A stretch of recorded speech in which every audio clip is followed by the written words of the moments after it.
The silence is deafening. Good morning. I'm Maureen Scannell-Bateman, and I'm the President General of the American Irish Historical Society. And it is my pleasure on this great day of inclusion and the 100th anniversary of the Easter Uprising to welcome you and to hope that perhaps later on you'll come and visit our society, which is at 991 Fifth Avenue, all during St. Patrick's Day. It's a wonderful celebration. 80th and 5th, please come and join us. But the most important reason why I'm here is to introduce the First Lady of the City of New York, Chirlane McCray.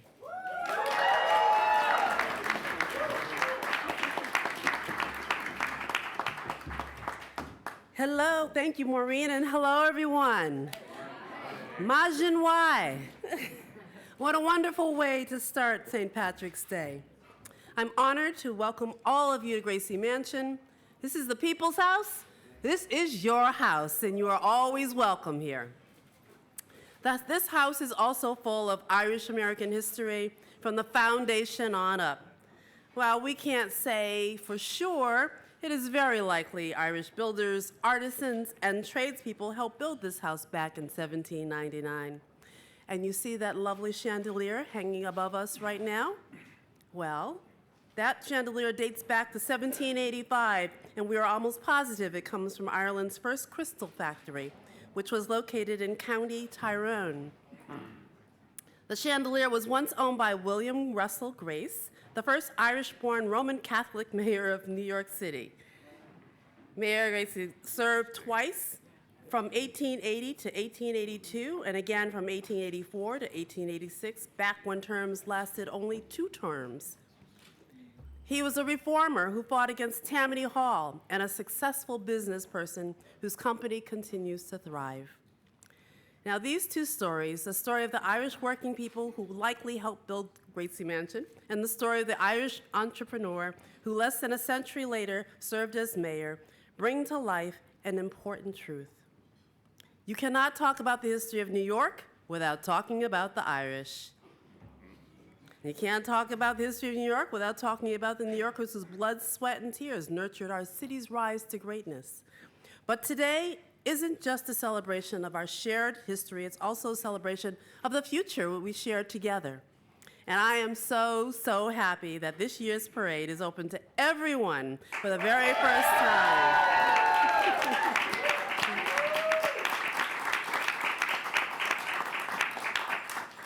The greatness I mentioned earlier, that greatness has long been a product of the city's open arms policy.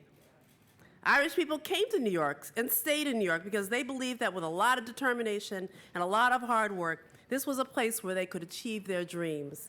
So this year's St. Patrick's Day Parade honors that legacy, and I cannot wait to see the green, orange, and white Irish flag flying alongside the rainbow flag of our LGBTQ brothers and sisters as we make our way down the parade route. You know the saying, on St. Patrick's Day, everyone is Irish? Well, on this historic day, that saying rings truer than ever. Today, the whole city marches with you toward the brighter and greener tomorrow. It is now my pleasure to introduce a man who is so excited to be part of today's festivities, my husband and our mayor. I'm going to call him Bill Blasio today. It's a great day to be Irish and a great day for New York. Thank you.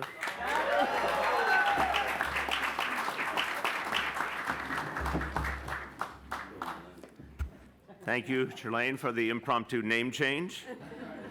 She has the power to do that, so. And thank you for reminding us of the extraordinary history. The Irish community in this city, from the very beginning, made New York City great. We just have to see it as simply as that. This is one of the core communities upon which this city was built to be what it is. If you think of us as a leader in the world, you think of us as a global capital and someplace that people admire all over the world, a big piece of that credit goes to Irish Americans who made us great. And this is a year to really take stock of that history because the 100th anniversary of the Easter Rising is a moment to remember everything the Irish people went through, what they encountered when they came here, seeking a better life, but unfortunately encountering tremendous discrimination that they had to overcome over decades and decades. But also the fight against colonialism in their homeland, which really was one of the great and one of the earliest anti-colonial struggles anywhere in the world. People all over the world looked to Ireland for inspiration. And the success of the Easter Rising encouraged a path that led to a different world, literally touched every continent and every people, because it set a new standard of people being free. So this is a powerful, powerful year to celebrate all that it means to be Irish and the contributions of Ireland to the world and to this country. Now, everyone wanted to be here today. If George Mitchell's here, everyone wants to be here.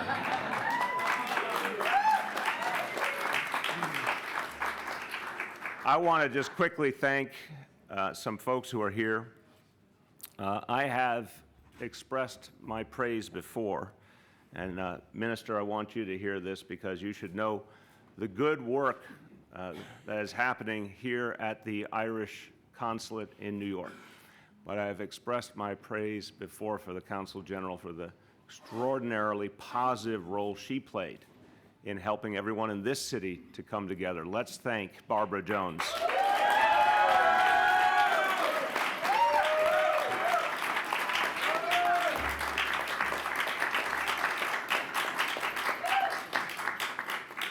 And I also have to tell you, when it comes to people finding unity and coming together, we have to remember how many people worked long and hard for that.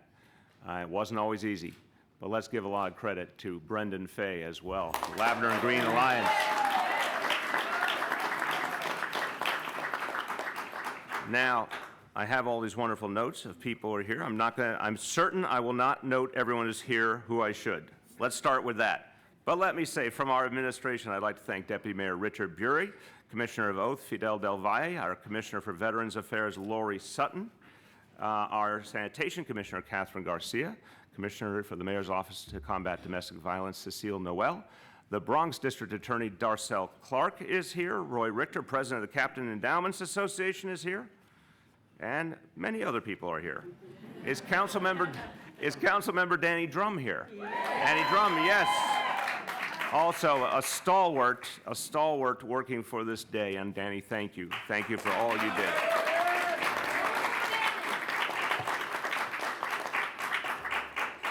And I want to thank everyone for being here and everyone for celebrating with us. So this community has done so much and is absolutely synonymous with the immigrant experience in New York. So much so that when Ellis Island was created, once upon a time there wasn't an Ellis Island. Many people came to this city, came to this country, but when Ellis Island was created, the first person to go through it, on New Year's Eve, 1891, a young girl named Annie Moore. She arrived in New York City on the SS Nevada. She traveled all the way from County Cork and became the first immigrant, thank you, Cork, became the first immigrant to pass through the then new Ellis Island.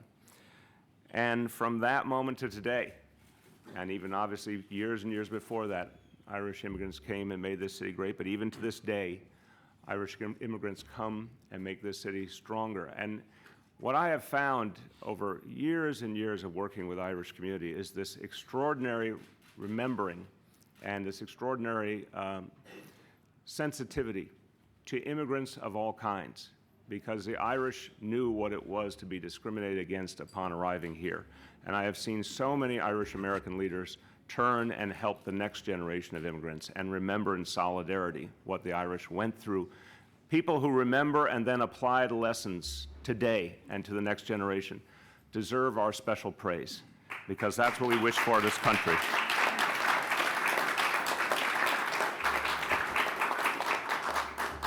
And it's a reminder to us, we're in a nation where the issue of immigration again is center stage. And it's a reminder to us of how we have to tell the stories of our own parents and grandparents and great-grandparents to remind people all across America that this is what made us great, to connect all of us to that common link. Now, in this city, we've always believed in the power of diversity, in the opportunities for all that New York City has afforded.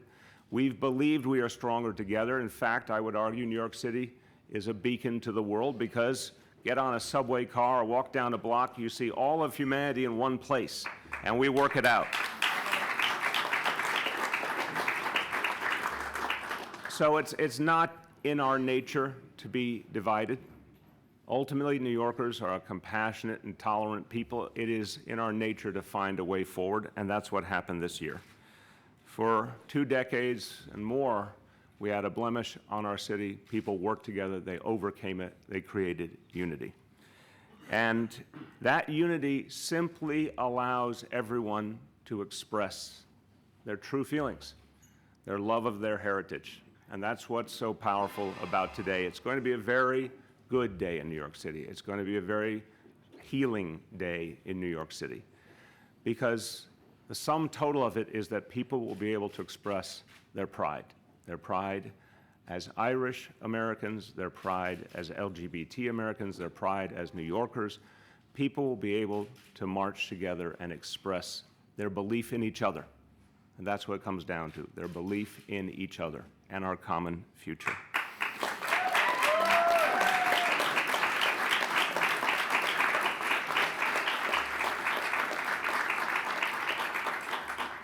And one more point, and then I'd like you to hear from 2 of our honored guests. But what a powerful element of this story, that in our hour of need, when we sought unity and needed a little more help getting there, the motherland reached over across the seas and helped us to find our true selves. And that's an amazing thing. I can't thank enough all those here from the Irish government who helped us to become better and stronger together. And with that, my pleasure to introduce Charlie Flanagan, Ireland's Minister of Foreign Affairs and Trade. Thank you, Minister, for joining us. Thank you, Mayor. Well, it's an amor domsa bhean seo I bhur láthair an ócáid speisialta seo lá fáric in New York. I'm delighted to be here, Mayor, here in this House, starting what is a special and unique day for Ireland, the St. Patrick's Day Parade in New York. As Minister for Foreign Affairs and Trade, one of the lesser-known powers and duties that I have is to dispatch my ministerial colleagues to represent Ireland for St. Patrick's Day celebrations. And there are hundreds of St. Patrick's Day celebrations and festivities right throughout the world, from Auckland, New Zealand, to Vancouver in Canada, to Berlin, Barcelona, Brussels, to name but a few. But I chose to assign myself to New York. I did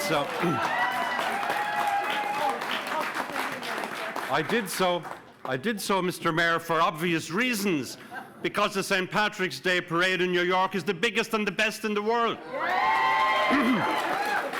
And let me say, this year, I'm very proud to add, it's also the most inclusive parade in the world. And a special thanks to all those who are involved in ensuring the latter. Thank you.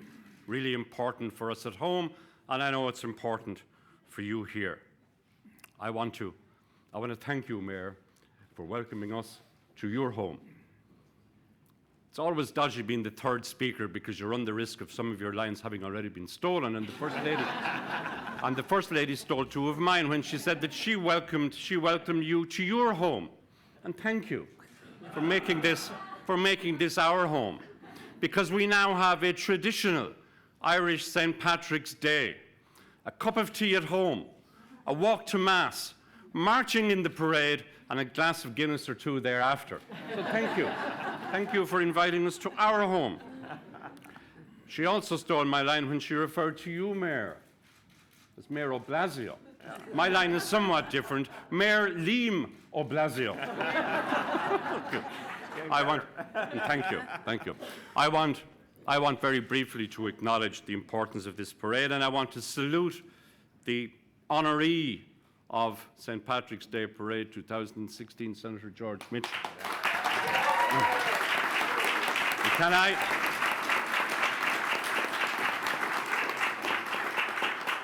Can I say, in my capacity as Minister of Foreign Affairs, one of my duties is engaging with the United Kingdom on the matter of Northern Ireland.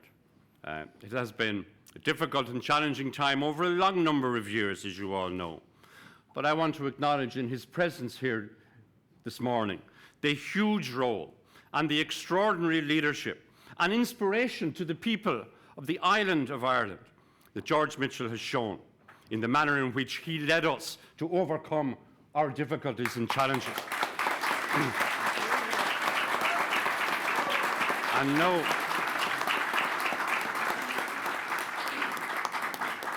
And no challenge was insurmountable to Senator George Mitchell. And I very much look forward, Senator, to following you down Fifth Avenue, joining with representatives of the Irish Defence Force, Garda Síochána, the Irish Police Service.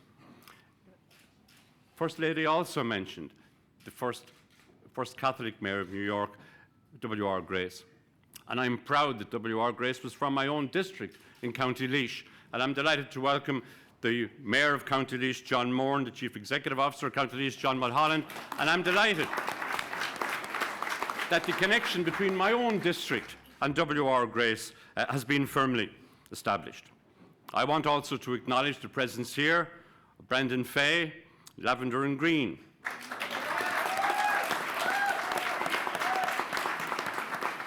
And I just want to acknowledge the generosity of spirit and openness that was shown in the manner in which this centenary parade of 2016 was dealt with by everybody involved over recent months. And in this regard, let me acknowledge the leadership role of my own colleague, Barbara Jones, Anna, and the team at the consulate.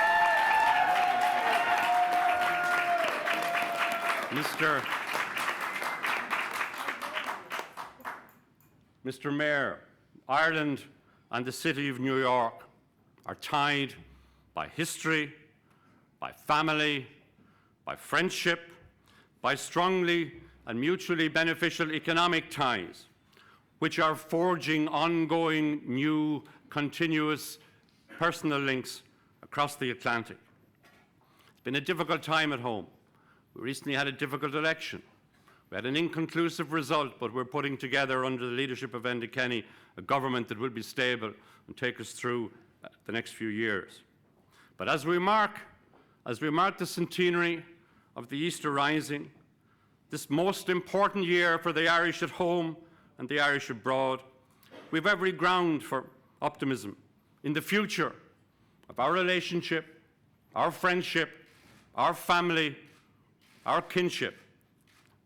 Bannacht, Nafela, Oriv Galer, and let's have a great day in this great city. Thank you.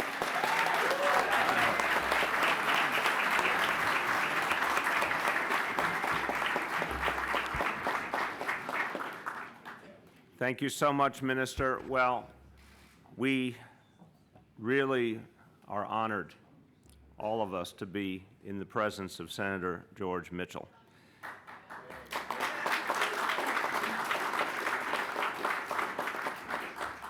And his own Irish heritage has taught him so much and bonded him to the people of Ireland. He has done so much for this country in so many ways. And if we were to talk about his many achievements in the U.S. Senate, we'd have a whole nother reception just to cover that. But let's focus on what he did for his ancestral homeland. Because just as I said, the Irish government was there for us here in New York City in our hour of need. George Mitchell was there for the people of Ireland in Ireland's hour of need. And as the U.S. Special Envoy for Northern Ireland, he played an absolutely essential role in bringing peace. His work was crucial to the brokering of the Good Friday Agreement. It made possible a whole new reality for Northern Ireland. He was awarded the Presidential Medal of Freedom and the Liberty Medal for that work. And I'm going to borrow, Senator, from something you said when you got the Liberty Medal, because it holds true to what we've been dealing with in these last few decades here and so many other issues that we have to confront together. You said, quote, "Sometimes the mountains seem so high and the rivers so wide that it's hard to continue the journey. But no matter how bleak the outlook, the search for peace must go on." Those are true words of wisdom.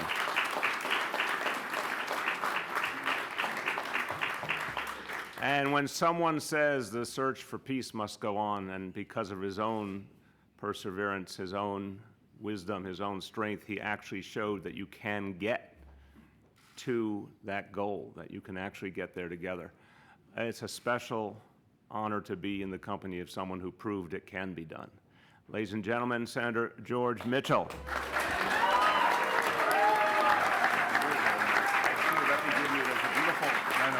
Handed the proclamation. Let's do this first, and then we speak. Come on over. We have a proclamation. Thank you, Mayor. Since you're now a New Yorker especially, you have to be designated properly. And today, March 17th, is Senator George J. Mitchell Day. Thank you very much. Please, the floor is yours, sir. Thank you. Thank you. Thank you very much, Mayor de Blasio. Charlene, thank you very much for your generous and warm hospitality. Thank you, ladies and gentlemen, for your presence and for your warm reception. Many distinguished guests are here, several of them recognized. I'd like to acknowledge the presence of two men who played a key role in the early stages of the Northern Ireland peace process, who deserve recognition. One is former Congressman Bruce Morrison, Connecticut, who is here.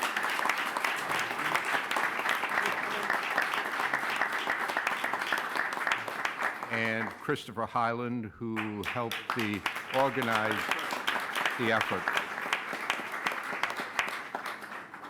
We celebrate today two great peoples and heritages. The first, of course, is Irish, St. Patrick's Day, this the 255th anniversary of the first St. Patrick's Day march in New York. We also celebrate our good fortune to live and to work in the United States of America, the country which, despite our many and serious imperfections, remains the most free, the most just, the most open society in all of human history. And we are very blessed to be able to live in this great city in what remains the greatest country in the world. The mayor made reference to the first immigrant to pass through Ellis Island. One of the last immigrants to pass through Ellis Island was my mother. She left Lebanon as a teenage girl. She had no education. She could not read or write.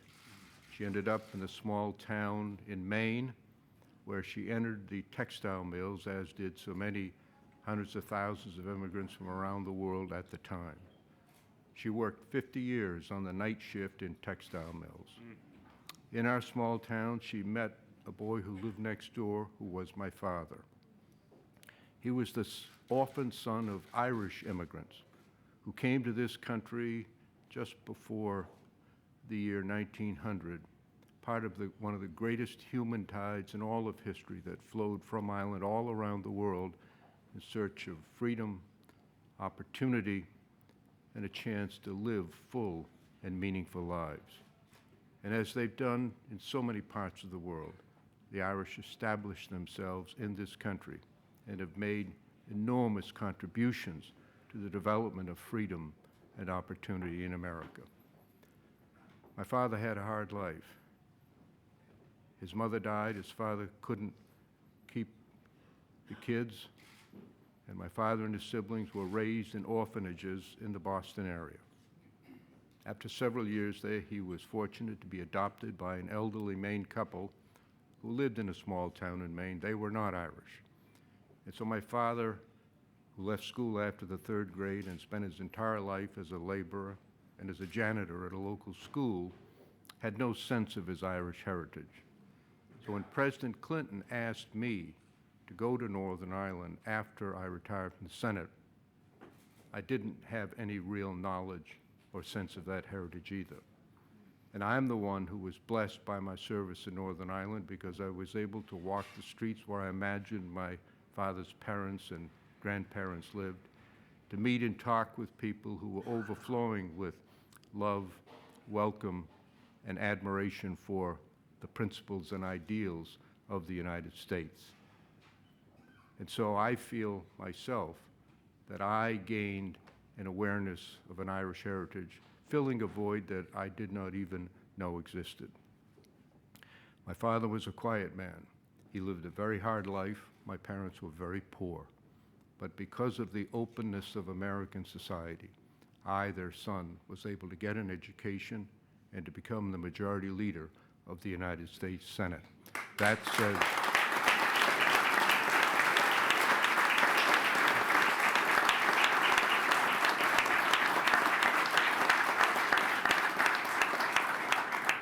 my father never spoke about his background, and he rarely spoke at all. But on one occasion, when I left home for the first time to go to college, I was 16 years old. I'd never been anywhere. My parents didn't own a car. He sat me down at the kitchen table the day before I left to go to college. And he said to me, "You're a smart boy, and you're going to do well. And I have only one thing to say to you." He said, "Look, that's your mother. Look at me," he said. "I'm your father. Wherever you go, whatever you do, don't you ever forget where you came from." And that's a lesson.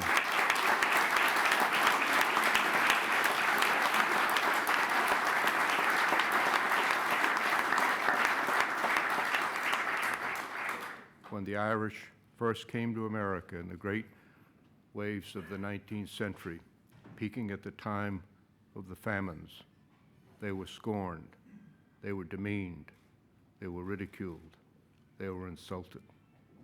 They rose by their own courage, their own strength, their own aspiration, and by the ultimate goodness and openness of American society.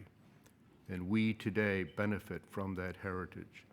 So let us, all of us, not forget where we came from and extend the same hand of openness and friendship to all in our society today, and to make it clear that our aspiration is that every single American child of whatever background or whatever heritage has the same chance to go as high and as far as their talent, their willingness to work, and the openness of this great society will carry them. That's the celebration that we honor today on St. Patrick's Day 2016 in New York City. Thank you all very much for being here.